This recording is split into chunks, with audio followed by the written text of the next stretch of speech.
हाय दोस्तों, मैं प्रहलाद जायसवाल और मॉर्निंग पेज ऑफिशियल में आपका स्वागत है। जैसा कि आप सब जानते हैं कि हम हर बार इंडक्शन से संबंधित वीडियो लेकर आते रहते हैं। ऐसी एक वीडियो आज हम लेकर आए हैं जिसमें A2 की समस्या है।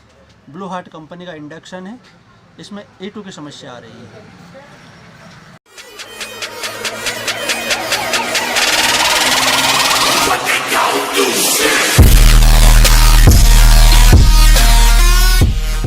जैसा कि हम आपको चालू करके बाद दिखाते हैं, इसमें A2 आ रहा है।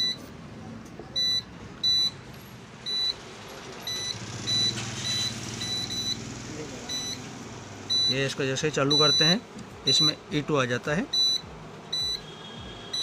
तो अब हम इसे समझेंगे A2 कहाँ से आ रहा है, इसको समस्या को निराकरण करेंगे। इसे हमने पहले से खोल रखा है।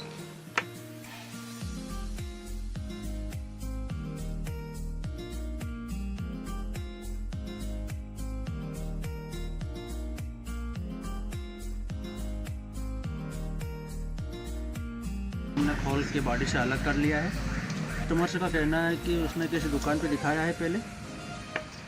इस बोर्ड में A2 की समस्या आ रही है। A2, A3, A4। यह समस्या ज़्यादातर लो वोल्टेज और हाई वोल्टेज से आती है। तब ये लो वोल्टेज और हाई वोल्टेज कहाँ बनते हैं हम आपको बताते हैं। यह जो डायोड यहाँ पर दिखाई दे रहे हैं, 3 डायोड्स,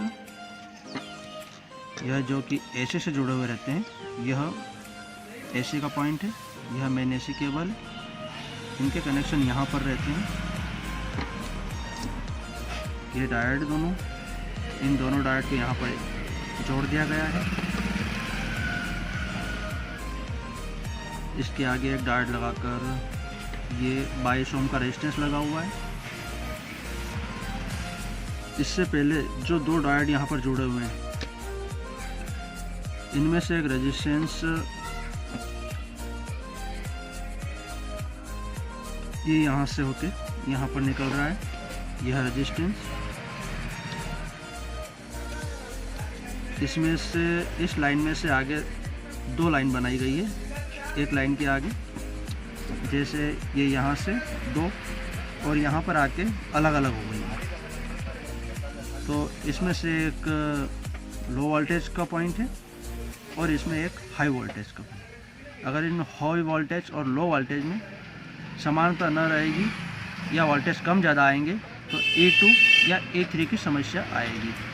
अब इनके हम वोल्टेज चेक करते हैं कि इनमें कितने वोल्टेज आ रहे हैं। इन रेजिस्टेंस को भी निकाल के देख लिया है। यह रेजिस्टेंस ओपन करके देख लिए हैं और यह रेजिस्टेंस भी ओपन करके देख लिए हैं।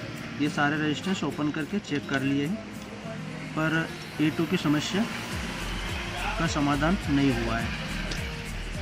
तो हम भी एक बार वोल्टेज चेक कर लेते हैं कि यह समस्या कहाँ से आ रही है। हम इस मीटर की माइनस वाली प्रोब को यहाँ से बोर्ड में माइनस कर देते हैं। यहाँ से हमने माइनस ले लिया है और मीटर को 1000 वाट DC की रेंज में रखते हैं और हम इन डायोड्स और इन रेजिस्टेंस का वोल्टेज चेक करेंगे, लो वोल्टेज और हाई वोल्टेज। हमने इंडक्शन की पिन लगा दी है। मीटर को 1000 वाट DC मोड पर सेट कर दिया है। बोर्ड में माइनस की प्रॉब को माइनस पे सोल्ड कर दिया है। अब हम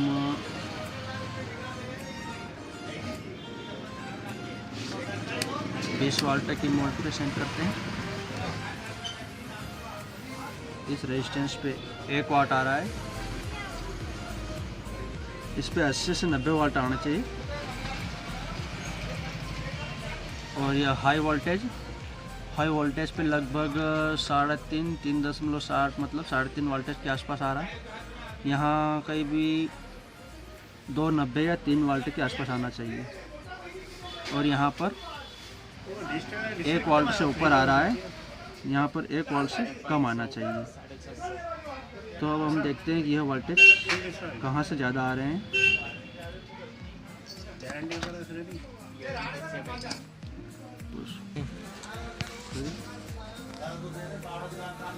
अभी हम आपको शॉर्ट तरीका बताएंगे कि E2 आने का शॉर्ट तरीका हम आपको बताएंगे शॉर्टकट में कि E2 कहाँ से आता है और इसका हम कहाँ पर वोल्टेज चेक करेंगे तो हमको समस्या का निराकरण मिल जाएगा कि यह E2 कहाँ से आ रहा है। अब हम आपको बताते हैं, यहाँ पर जो 2 डायोड्स है, यह डायोड दिख रहे हैं, एक डायोड इसके आगे वाला है, यह डायोड मेन एसी के एक पॉइंट से और यह एसी के दूसरे पॉइंट से। जैसा कि हम आपको यहाँ पर दिखाते हैं, ये ब्रिज रेक्टिफायर है, जो मेन एसी की प्रॉप्स की जो लाइन आती है वो इन बीच वाले पॉइंट्स पे आती है और इस ब्रिज का यह प्लस है और इस ब्रिज का यह माइनस है। अभी हमें यहाँ पर देखना है इन 2 पॉइंट्स पे जो मेन एसी की लाइन यहाँ पर आ रही है। अभी जो हमने आपको जो डायोड 2 डायोड से बताए थे वो डायोड इधर से ये यहाँ पर, जैसे ये डायोड और एक यह डायोड, ये यहाँ से लगा इस मेन एसी की लाइन से, ये डायोड यहाँ लगा है और यहाँ पर आया है। और दूसरा वाला डायोड जो कि ये दूसरी मेन एसी की लाइन है, यह डायोड यहाँ पर लगा हुआ है और यहाँ पर आया है। इन दोनों डायोड्स के सिरों को आपस में यहाँ पर जोड़ दिया गया है। अब हम वोल्टेज चेक करते हैं, जैसे कि हम आपको वोल्टेज चेक करके बताते हैं। अभी हम 1000 वोल्ट डीसी मोड पे सेट करते हैं मीटर को और हम यहाँ पर चेक करते हैं 133 वोल्ट 34 वोल्ट बता रहा है। और मैं एसी के दूसरे सिरे पर चेक करते हैं, यहाँ पर 140 या 30-40 के आसपास बता रहा है। यह 2 डायोड्स जो यहाँ पर आगे जाके जोड़ दिए गए हैं, इन दोनों को यहाँ पर हमको वोल्टेज 220 या 215-16 220 से अंदर मिलना चाहिए, जो कि हमें यहाँ वोल्टेज अभी 240 38-40 इतना वोल्टेज मिल रहा है। यह वोल्टेज यहाँ ज़्यादा बनने के कारण हमारे जो से लो वोल्टेज और हाई वोल्टेज के जो रेजिस्टेंस आगे लगे हुए हैं उनके ऊपर भी आगे वोल्टेज बढ़ रहे हैं, जो कि जो ये यहाँ पर दोनों डायोड्स एसी की लाइन, यह जो एसी की लाइन है, यह इस पे मेन एसी लाइन आ रही है और यह दूसरी लाइन जो एसी की बनी हुई है, यहाँ से एक डायोड यहाँ आया है, एक डायोड यहाँ पर, इन दोनों डायोड को जोड़ा गया है। इस डायोड पे यहाँ पर हमको 220 के अंदर वोल्टेज मिलना चाहिए या 220 तक भी मिलेंगे तो चलेंगे, मगर अभी हमारे मीटर पे आप देख सकते हैं, मीटर पे देख सकते हैं 240 242 वोल्टेज बन रहे हैं। इसी वजह से यह जो लाइन है, यहाँ से रेजिस्टेंस, ये यहाँ से एक रेजिस्टेंस इसको आगे लाया, एक रेजिस्टेंस के ज़रिए इस लाइन को आगे बढ़ाया गया है। इसके बाद एक रेजिस्टेंस के बाद यहाँ की लाइन से आगे 2 रेजिस्टेंस लगाए गए हैं, यहाँ से 2, यहाँ से 2 लाइन 2 रेजिस्टेंस अलग अलग 2 लाइन करने का कारण है, एक रेजिस्टेंस हाई वोल्टेज का है, एक रेजिस्टेंस लो वोल्टेज का है। यह हाई वोल्टेज और लो वोल्टेज हमारे माइक्रो कंट्रोलर आईसी पे जाते हैं यहाँ पर। तो अभी यहाँ जो वोल्टेज बढ़ गए हैं, ये यहाँ पर 240 वोल्टेज आ रहे हैं इन डायोड्स के आगे वाले मुंह पर। यहाँ पर वोल्टेज बढ़ने के कारण हमारे इस रेजिस्टेंस के वोल्टेज यहाँ पर बढ़ गए हैं और यहाँ वोल्टेज बढ़ने के कारण हमारी हाई वोल्टेज और लो वोल्टेज दोनों अलग अलग सीरीज़ के रेजिस्टेंस के आगे वाले मुंह पे वोल्टेज बढ़े हुए हैं। इस वजह से यह E2 की समस्या आ रही है। अब हमें यहाँ पर वोल्टेज बढ़ने का कारण क्या है? यहाँ पर वोल्टेज बढ़ने का कारण क्या है? हमारे किसी मैकेनिक भाई ने सारे रेजिस्टेंस इस लाइन के चेंज कर लिए हैं, मगर ये समस्या हल नहीं हुई। वोल्टेज हमारे यहाँ पर बढ़े हुए हैं और यहाँ पर वोल्टेज बढ़ने का कारण यह नहीं है कि हमारे ये डायोड ख़राब है या ये डायोड ख़राब है। यह दोनों डायोड और यह डायोड दोनों डायोड सही है। यह तीसरा डायोड भी हमारा सही है। ये तीनों सिस्टम सही है। हमारे ये लो वोल्टेज हाई वोल्टेज के रेजिस्टेंस भी सही है। माइक्रो कंट्रोलर आईसी भी चेंज करके देख लिए भाई ने, मगर फिर भी E2 की समस्या दूर नहीं हुई है। अब हम आपको बताते हैं कि E2 कहाँ से आ रहा है। एक चीज़ और हम आपको बताना चाहेंगे, अगर हमारे इन जुड़े हुए दोनों मुंह के डायोड पर अगर वोल्टेज कम ज़्यादा होते हैं तो हम एक बात यह भी जान सकते हैं कि हमारा यह 5 UF 400 वोल्टेज का जो कैपेसिटर है यह भी ख़राब हो सकता है। तो भी यहाँ पर वोल्टेज बहुत सी बार क्या होता है कि हमारा यह कैपेसिटर न तो हमें खुला हुआ दिखता है, न कहीं से फटा हुआ दिखता है, मगर फिर भी यह ख़राब हो जाता है। तो हमें कैसे पता चले कि यह ख़राब हो गया है? यह कैपेसिटर ख़राब होता है, इसका हमें पता नहीं चलता है कि ऐसे फूटा हुआ नहीं है, फूला हुआ नहीं है, फिर भी हमें कैसा पता चले कि यह कैपेसिटर ख़राब है? इसका भी डायरेक्ट और शॉर्ट तरीका यही है कि यह जो दो डायोड दिख रहे हैं, इन पे जो आगे दोनों मुंह जुड़े हुए रहते हैं, अगर इन पे वोल्टेज चेक करते हैं, अगर 220 या 220 के अंदर या वोल्टेज रहते हैं तो ठीक है। अगर इन पे वोल्टेज बहुत ज़्यादा आ रहे हैं तो यह कैपेसिटर ख़राब होता है, तो भी यहाँ के वोल्टेज डिस्टर्ब हो सकते हैं। तो हमें इस कैपेसिटर का भी पता चल जाता है यहाँ पर वोल्टेज चेक करने से कि हमारा यह कैपेसिटर ख़राब है। और यहाँ पर वोल्टेज कम ज़्यादा आने से हमें यह भी पता चलता है कि हमारा ब्रिज रेक्टिफायर ख़राब है। अगर यहाँ पर वोल्टेज 220, 215, 216 या 220 इससे अगर ज़्यादा बन रहा है तो हम यह भी कह सकते हैं कि हमारा ब्रिज रेक्टिफायर ख़राब है, या हमारा 5 UF का कैपेसिटर ख़राब है। यह दोनों चीज़ें, इन दोनों चीज़ में अगर कुछ समस्या आएगी तो यहाँ पर वोल्टेज कम ज़्यादा हो जाएंगे। अगर यहाँ से 15, 220 के अंदर या 220 तक के वोल्टेज सही है, मतलब हमारा कैपेसिटर भी सही है और हमारा ब्रिज भी सही है। तो हमारे किसी मैकेनिक भाई का कहना है कि उसने ब्रिज भी चेंज कर दिया है, ब्रिज भी चेक कर लिया है, फिर भी यहाँ E2 ही आ रहा है। तो अब हम ब्रिज को चेंज नहीं करेंगे, अब हम सीधे ब्रिज रेक्टिफायर को बदल कर देखेंगे। ब्रिज रेक्टिफायर को बदलने के बाद फिर हम यहाँ पर वोल्टेज चेक करेंगे कि हमारे यहाँ पर कितना वोल्टेज आ रहा है। अभी हम आपको एक बार और दिखा देते हैं कि इन डायोड्स के दोनों मुंह जो जुड़े हुए हैं इन पे अभी कितना वोल्टेज आ रहा है, और फिर हम ब्रिज रेक्टिफायर बदलने के बाद यहाँ पर कितने वोल्टेज आते हैं और हमारा E2 की समस्या दूर होती है या नहीं। अगर यहाँ पर वोल्टेज हमारे ठीक हो जाते हैं, 220 या 220 से अंदर आ जाते हैं, तो समझ लीजिए कि हमारा E2 की समस्या का प्रॉब्लम सॉल्व हो गया है। तो अभी हम आपको एक बार और वोल्टेज यहाँ पर चेक करके बताते हैं। यहाँ पर वोल्टेज आ रहे हैं 240, 245, यह दोनों सिरे एक ही हैं, आपस में जोड़े हुए हैं पीछे सर्किट के। तो 240, 245, 246 वोल्टेज आ रहे हैं। अभी हम ब्रिज रेक्टिफायर को चेंज करके देखते हैं। हाँ, मैं एक चीज़ आपको और बता देता हूँ कि यह कैपेसिटर हमारा ख़राब होने का एक कारण और होता है। अगर हमें पता नहीं चल रहा है कि यह कैपेसिटर ख़राब है या अच्छा है, तो हमें इसको निकालने के बजाय हम इसका एक वोल्टेज और चेक कर सकते हैं। जैसा कि हम अगर हमारा कैपेसिटर सही दिख रहा है पर फिर भी हमारा इंडक्शन के डिस्प्ले आ रहा है, जा रहा है, तो हम कैपेसिटर ख़राब होने का हमें पता नहीं चलेगा। हम इसके लिए हम यहाँ पर वोल्टेज चेक कर लेते हैं। जैसे कि हम यहाँ पर 220 वोल्टेज या 240 वोल्टेज आ रहे हैं मेन AC की लाइन के, तो हम यहाँ पर माइनस, ब्रिज का माइनस और ब्रिज के प्लस यहाँ पर कि 300, 320, 330 या 340 वोल्टेज आना चाहिए।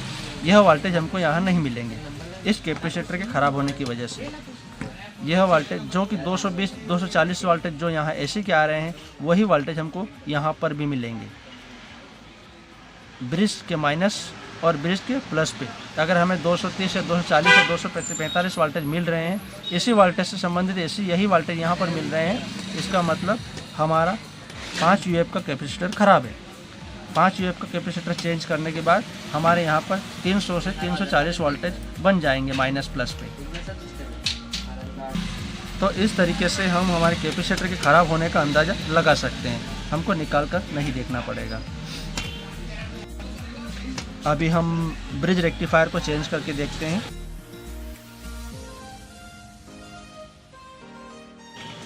ये हमारे किसी मैकेनिक भाई ने अलग से दिमाग लगाया है।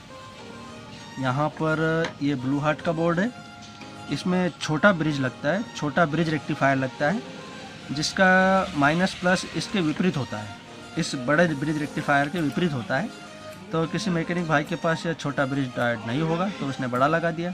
ठीक है, कोई बात नहीं, ये भी चलता है, पर इसका माइनस छोटे में इधर प्लस होता है और बड़े में इधर प्लस है। तो भाई ने इधर से इधर वायरिंग करके इसको माइनस प्लस करके ने इसको सेट कर दिया है। अब हम ब्रिज बदलेंगे तो हमको भी, हमारे पास भी छोटा ब्रिज नहीं है, हम भी ऐसा ही ब्रिज लगाएंगे और यही वायरिंग हमको करना पड़ेगी।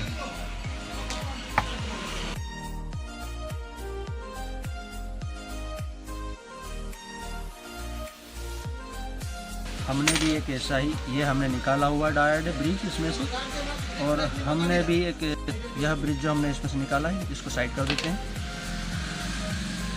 हमने देख लिया था पहले ही ऐसा ब्रिज इसमें लगा रखा है, हमने भी ब्रिज ऐसा कैसा बना लिया है ऐसा कैसा। अब यह हम दूसरा ब्रिज इसमें लगा के देखते हैं।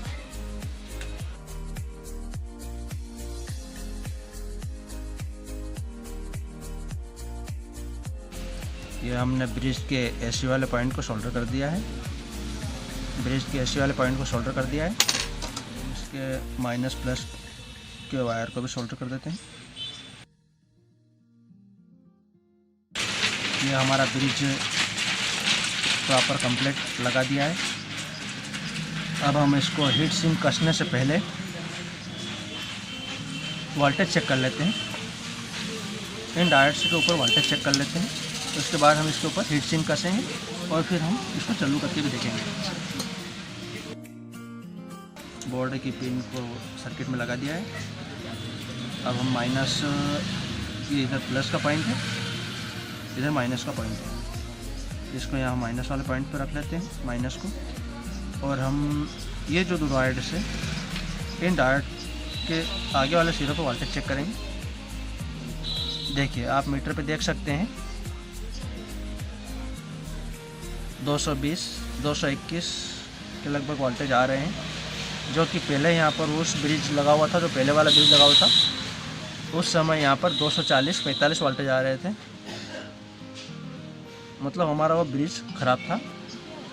अब हमारे जो रेजिस्टेंस, लो वोल्टेज रेजिस्टेंस पे पहले 1 से 1.5 वोल्टेज आ रहा था, अभी यहाँ पर हम रेजिस्टेंस के लो वोल्टेज पे चेक करेंगे। देखिए यहाँ पर हमारा पहले 1 से 1.5 वोल्टेज आ रहा था, जो कि अभी 0.19 या 90 या 98 आ रहा है। और यहाँ पर हाई वोल्टेज पे हमारा जो कि 3.60 मतलब 3.5 वोल्टेज के आसपास आ रहा था, यहाँ पर अभी हमारा 3 वोल्टेज 3.10 वोल्टेज के आसपास आ रहा है। मतलब हमारा इधर जो वोल्टेज आना चाहिए वो प्रॉपर वोल्टेज हमारा सही हो गया है ब्रिज रेक्टिफायर बदलने के कारण। ये हमारा डायोड के ऊपर आपको एक बार और बता देते हैं। मीटर को 1000 वाट डीसी मोड पे सेट कर देते हैं। डायोड पे एक बार और वोल्टेज चेक करते हैं। देखिए 220, 222 वोल्टेज, जो कि यहाँ पर पहले 240-45 वोल्टेज के आस अलग कर देते हैं।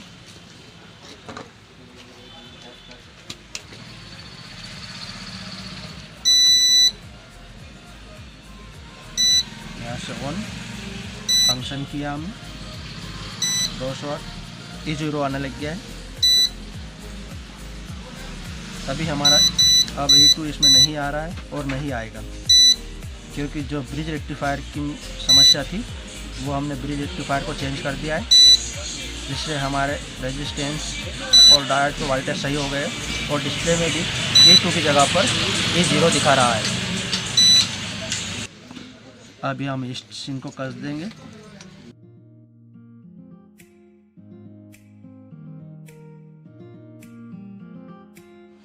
बॉडी के अंदर स्क्रू वगैरह नहीं कसेंगे, ऐसे ही रख कर एक बार चालू करके देख लेते हैं। ये हमने पंखे का सॉकेट लगा दिया है और ये हमने डिस्प्ले पैनल लगा दिया।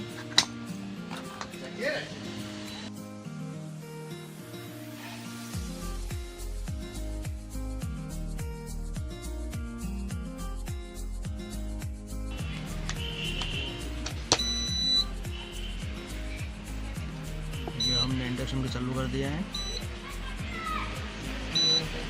हमारे इंडक्शन में पंखा चल रहा है।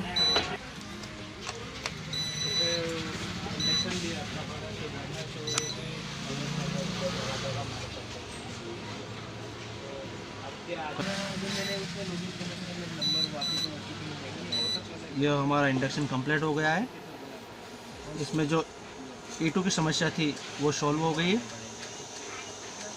अब हमारा इंडक्शन E0 आने लगा है और अब बर्तन भी गर्म हो रहा है। तो हमने आज आपको E2 से संबंधित समस्या का निराकरण करके बताया। तो हमारी और ऐसी आगे वीडियो जानने के लिए हमारे चैनल को लाइक और सब्सक्राइब करें।